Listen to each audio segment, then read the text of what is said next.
something strange happened with the war in Ukraine. On the turn of a dime, the entire narrative from every Western government, mainstream media, and corporations went from COVID fear-mongering to Putin fear-mongering, all within the span of pretty much a day. All for a country called Ukraine.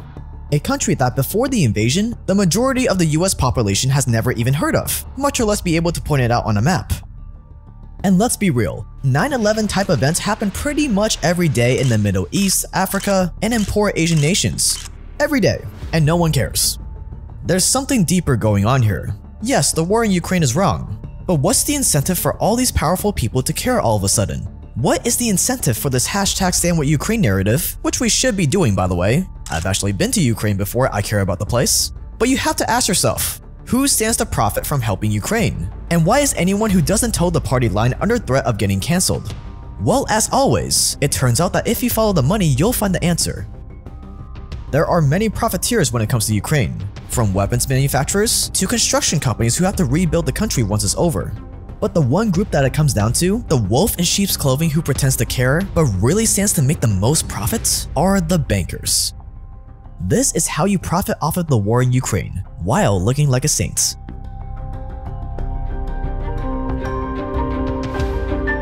One of the weapons Russia is using against Ukraine isn't a physical weapon, but a digital one. Armies of some of the most sophisticated hackers in the world, aiming to shut down Ukraine's infrastructure, like their electrical grid. But you don't have to be a victim of war to be targeted by hackers. In fact, someone gets their identity stolen every 14 seconds, with a more than 200% increase in identity theft from 2019 to 2021. So it's not a matter of if you're going to be targeted by hackers, but when. And that's where Aura comes in, today's video sponsor.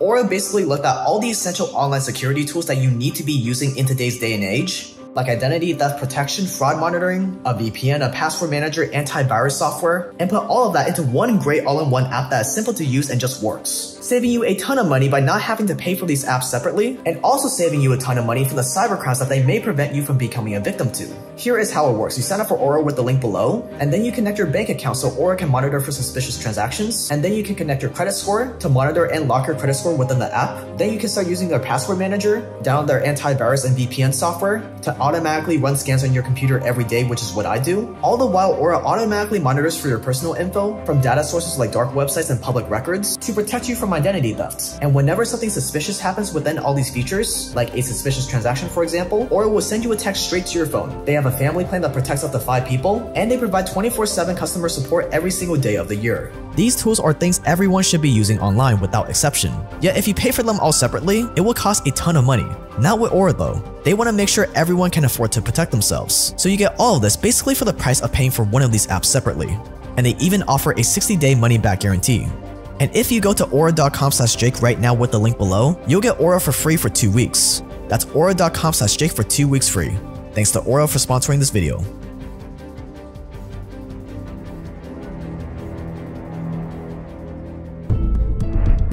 That what is taking place today is the greatest transfer of public wealth to private hands in the history of this earth. These days, people and the resources are controlled not by viceroys and occupying armies, but by other, more sophisticated means, of which the principal weapon is debt. War and debt are exactly the same thing, except for one point, which is that nobody needs to occupy territory today.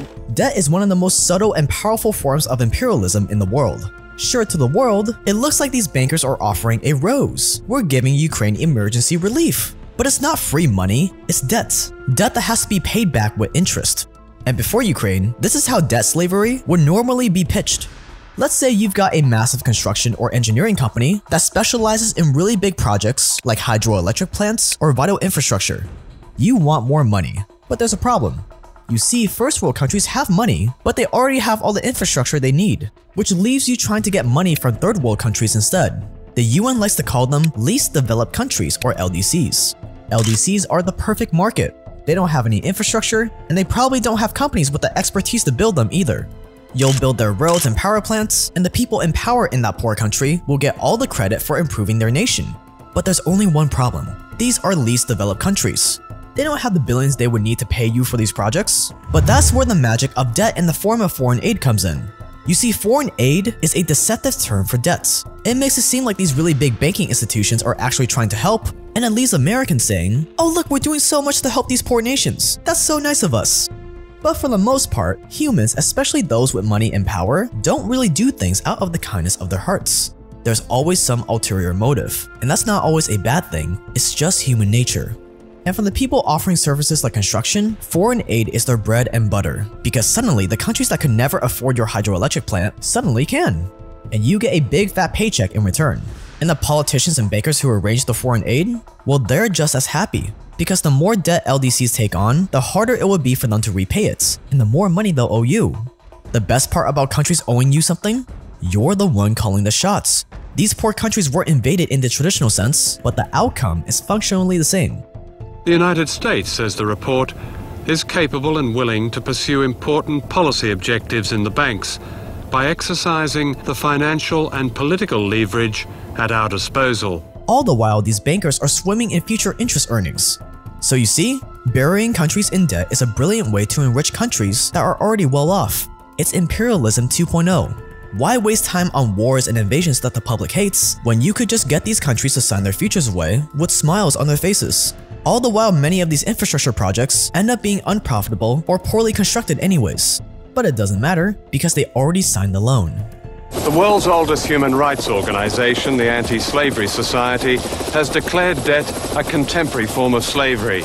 Nowhere is this more vividly demonstrated than here in the Philippines, where 44% of the national budget is given to paying interest charges to foreign banks. One Filipino child dies every hour because of the increase in debt service payments. Debt has been, in the past decade, the largest new contributing factor to hunger and to misery.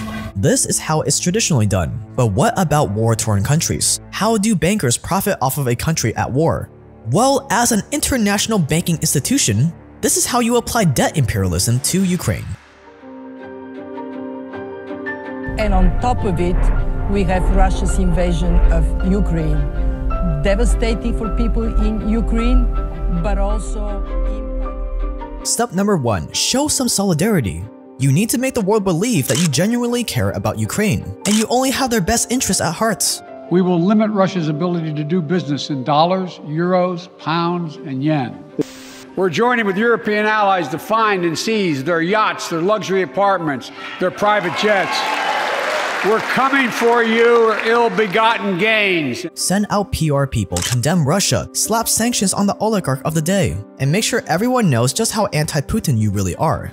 Then appeal to the people of Ukraine. Tell them they have your full support. Make them think you're completely on their side. For this to work, the world has to believe that you're acting in the best interest of the Ukrainian people. Today, I'm announcing another $800 million to further augment Ukraine's ability to fight in the east, in the Donbas region. Light will win over darkness. Ukrainian ambassador to the United States is here tonight, sitting with the First Lady. Let each of us, if you're able to stand and send an unmistakable signal to the world of Ukraine. Thank you. As an example, just copy what the International Monetary Fund or IMF and the World Bank already said about Ukraine. We are deeply shocked and saddened by the devastating human and economic toll brought by the war in Ukraine. People are being killed, injured, forced to flee, and massive damage is caused to the country's physical infrastructure. We stand with the Ukrainian people through these horrifying developments. Translated from PR speak, we'll keep you in our prayers, but we're actually not going to do anything out of our way to help. Because if the IMF and World Bank really did care, they would probably start by wiping out all of Ukraine's $22 billion in debts owed to those same bankers. That would have helped free up the government's finances to help Ukrainians in need. Дай Бог, чтобы они доехали, чтобы они были счастливы. Да, ну там хотя бы не летит. Потом приняла решение, укреплять бомбоубежище. Я пришла. Бомбоубежище, не знаю, я верю в то, что оно спасет. 2 недели так стояли стойко, а теперь уже не можем. Холодно, очень замерзаем. Ни воды, ни света, ничего нет, ни кушать. Дуже страшно, дуже. Неизвестность, едем в неизвестность. Куда мы едем, не знаем. But that is not the priority right now. you have a much better way to help. Not just foreign aid, but emergency aid. Как мы выжили, я до сих пор не понимаю. Ukraine has a lot of borders with Romania, with Moldova. We have programs in those countries that can be added to support the refugee flow. Step number 2. Offer financial assistance. In 1991, Ukraine was one of the poorest Soviet territories, and it didn't get much better. Even after the fall of the USSR, Ukraine was still seen as an underachiever. Over the years, Ukraine has had to rely more and more on foreign aid to get by. But war? When a country is at war, they will do anything for cash. Why? Because war is ungodly expensive. Wars often bankrupt nations or destroy their currencies because of the money printing. There are guns to buy, vehicles to buy, soldiers to pay, hospitals to maintain, and infrastructure to rebuild.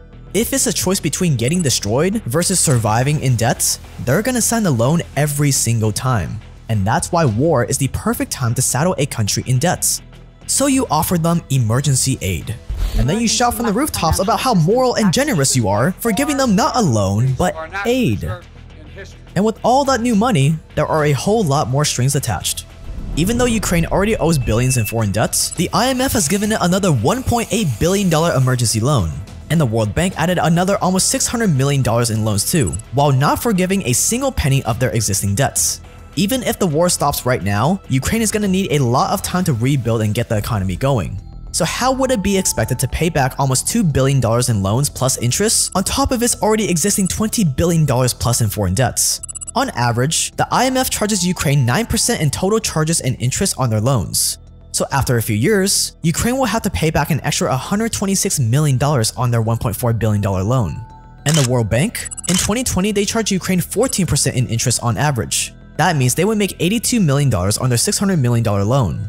For a country with a GDP of just $150 billion before the war, that would be a lot to ask. But now, with so many Ukrainians leaving the country and economic activity halted, it is almost impossible. But don't let that bother you, because you know what? As long as Ukraine misses payments or creates new payment plans, you get to add more and more fees and surcharges that will eventually earn you millions.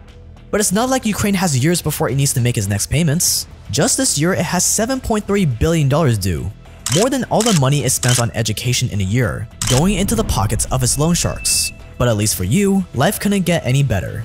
Because the benefits of offering Ukraine financial aid don't just stop with the millions you make in profits. Oh no, there is something even better in it for you.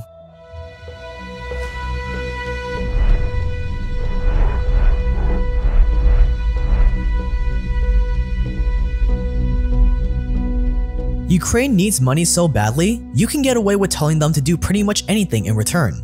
For decades, loans from the IMF and World Bank have come with some serious strings attached. Strings in the form of policy changes. Every time international lenders offer Ukraine money, they add a few things they want changed to the fine prints, like better conditions for international investors, deregulation of industries, reducing government subsidies, more privatization of state-owned companies. Anything you think might make your business in Ukraine easier and more profitable, just add it to the fine prints and watch them sign their freedom away.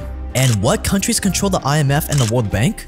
Why, the United States, of course. With the US controlling a whopping 70% of the voting power in the IMF, these loans and their subsequent policy changes becomes a sneaky way to influence the regime in power to be pro-US. After all, when you're being bombed and shot at, when you desperately need money to fight back, the last thing on your mind are those pesky terms and conditions at the bottom of the page.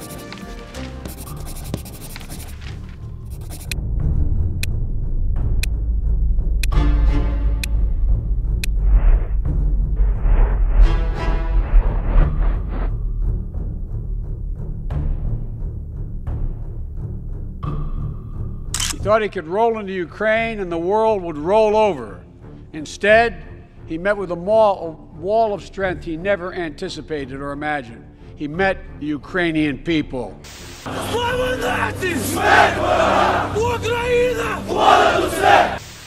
Будемо захищати нашу державу, тому що наша зброя – це наша правда. Наша правда в тому, що це наша земля, наша країна.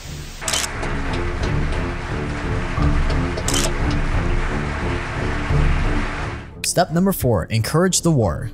The fight between good and evil is as old as humanity itself. It plays out in the tales we told around the campfire, in our religions, in our superhero movies today. People love a good hero versus villain story, and this is the primal instinct you want to tap into. So you want to make sure the world follows the fear-mongering narrative we talked about earlier. Putin is pure evil, Zelensky is pure good. By supporting Ukraine with foreign aid, you're helping good overcome evil. Make sure that anything that goes wrong in Ukraine is Putin's fault. Putin is the aggressor. Putin chose this war, and now he and his country will bear the consequences. Putin, чтоб ты сдох, сука!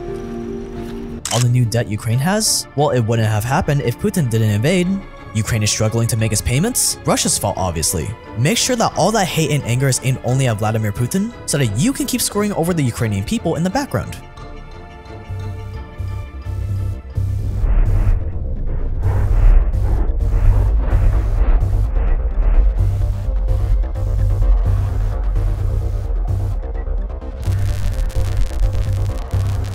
If people by some miracle start asking you to forgive Ukraine's debts, just tell them your hands are tied. If you cancel Ukraine's debts, every poor country in the world will want to do the same, and then you'd have no money to help anyone.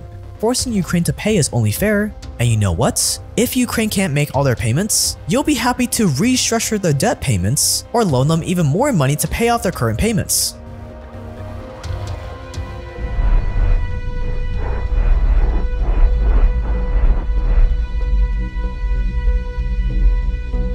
Step number 6. Enslave the nation. No matter which way the war goes, Ukraine will end up enslaved, either obviously through the control of Russia or unobviously through the control of the West via international financial institutions like the IMF, which is just a fancy term for bankers. Enslavement of Ukraine by Russia is out in the open, and it goes against all of our Western ideals of democracy and freedom, so the West stands in solidarity against it. Enslavement through Western debt, however, is much more subtle. But the result in terms of control is functionally the same. It's still enslavement either way, but at least there's no direct violence. In the first 2 months of the invasion, Ukraine paid almost $700 million to its creditors, money that could have gone to help the people of Ukraine if their foreign debt was forgiven. Instead, Ukraine had to promise it would keep paying its debt on time with the help of, you guessed it, financial assistance from international institutions. The same institutions that will come knocking for their money plus interest in a few years' time when the public mind forgets about Ukraine and moves on to the next outcry. What's up guys, hope you enjoyed the video today. If you are new here, my name is Jake and we make documentaries just like this one every single week on money, power, and crime. So make sure you click that subscribe button. If you want longer documentaries that are too controversial to be posted publicly, click that join button below. And if you join and you don't think it's worth it, there's a refund policy so you can just email me and I will send you the money back. You can follow me on Instagram at jaketrend.io. That's gonna wrap it up. Thank you so much for watching. Stay dangerous out there and I will see you guys in the next one.